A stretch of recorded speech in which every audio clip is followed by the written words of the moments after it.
নবী বলেন নিমতু ফারাআইতুনি, আমি ঘুমের মধ্যে ছিলাম, হঠাৎ আমি স্বপ্নে দেখলাম। আর এক হাদিসের মধ্যে আছে দাখালতুল জান্নাহ, নবী বলেন আমি স্বপ্নে দেখলাম আমি জান্নাতে ঢুকেছি। মারহাবা কন্যা, আল্লাহু আকবার বলতেন না? নবীর স্বপ্ন সত্য না মিথ্যা? আরো জোরে বলেন। নবী বলেন আমি স্বপ্নে দেখেছি যে আমি জান্নাতে প্রবেশ করলাম। আমি জান্নাতে ঢোকার পর দাখালতুল জান্নাহ, জান্নাতে ঢুকলাম। ফাসামি'তু ফিহা কিরাআতান, আমি জান্নাতে ঢোকার পর শুনতে পাইলাম, আমার কানে আওয়াজ আসতেছে, কোরআন তেলাওয়াতের আওয়াজ শোনা যায়। কিসের আওয়াজ? কোরআন তেলাওয়াতের আওয়াজ শোনা যাইতেছে।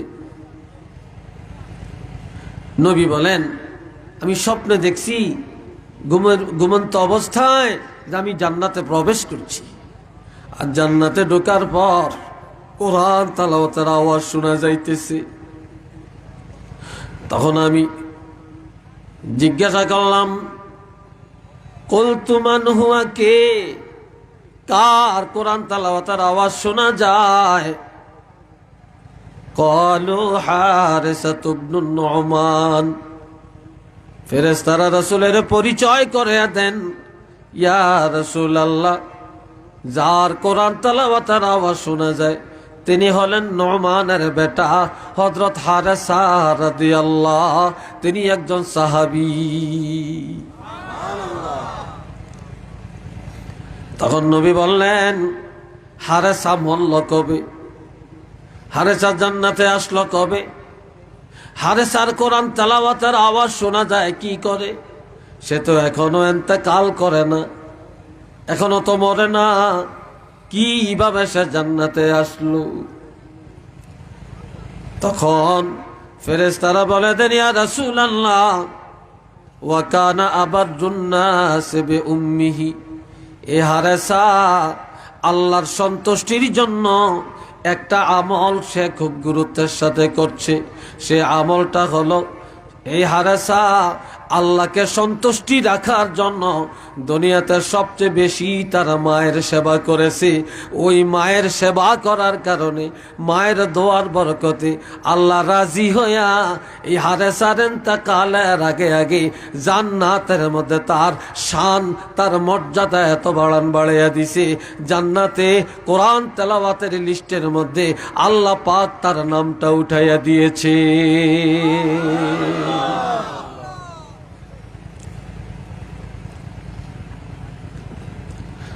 আল্লাহ, আজ এই খেদমতটা তো আমাদের মধ্যে নাই।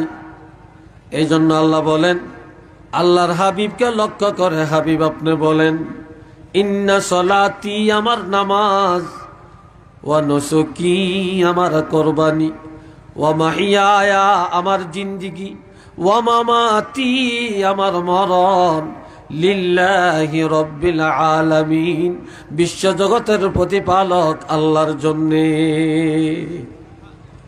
আমাদের নামাজ হবে কার জন্যে? আরো আস্তে বলেন, আরো আস্তে কোন? মাশাআল্লাহ, একটু জোরে বললেন। আমার আল্লাহ কোন? যে বলবে আমার নামাজ কার জন্য, আমার কোরবানি কার জন্য, আমার জীবনটা হবে কার জন্য, আমার মরণটা হবে কার জন্য, আমার বিয়ে শাদী কার জন্য, আমার ছেলে মেয়ে হবে কার জন্য, আমার ব্যবসা বাণিজ্য কার জন্য, আমার রাজনীতি হবে কার জন্য? জোরে বলেন। আমরা সুদ খাইয়াম কার জন্য? কিন্তু কয় না, কি এটা কর না দি? আমরা সুদ খাই কার জন্য? সুদে টাকা লাগাই কার জন্য? ঘুষ খাই কার জন্য? এগুলো সব শয়তানের জন্য। একটু চিল্লিয়া বলেন না নাউযুবিল্লাহ, ঠিক না? তাহলে যার জিন্দেগি হয় আল্লাহর জন্য, তার আদর্শটি হলো নবীর আদর্শ, তার আদর্শই হলো সাহাবায়ে কেরামের আদর্শ। আর যার আদর্শ হয়, যার জিন্দিগি হয় শয়তানের কাজে, তার আদর্শ হলো ইবলিসের আদর্শ, আবু জেহেলের আদর্শ, ফেরাউনের আদর্শ। তার ঠিকানা হবে জাহান্নাম। উচ্চ আওয়াজে বলেন না নাউজুবিল্লাহ।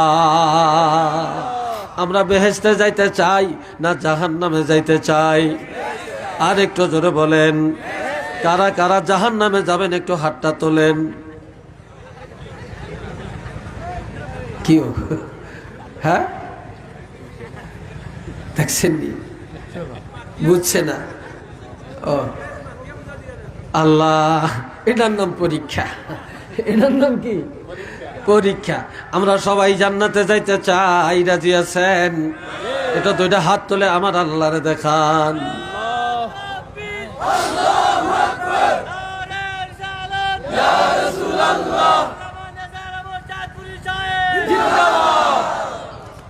মাশাআল্লাহ। এ ভাইরা আমার সাথে বলেন আলহামদুলিল্লাহি রাব্বিল আলামিন। বলছেননি সবাই? বলেন আলহামদুলিল্লাহ। রাখেন, এতটুকু রাখেন। সবাই বলেন আলহামদুলিল্লাহ। প্রশংসার মালিক কে?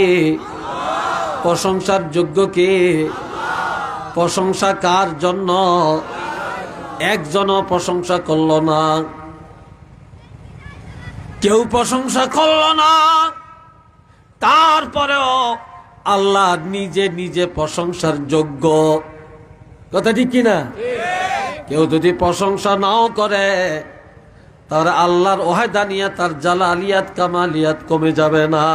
কেননা আল্লাহ নিজেই প্রশংসার যোগ্য। তো মারহাবা কোন? সাহাবায়ে কেরাম সব সময় দুঃখে সুখে, খায়া না খায়া শুধু আল্লাহর প্রশংসা করতেন। কি করতেন? আল্লাহর প্রশংসা করতেন।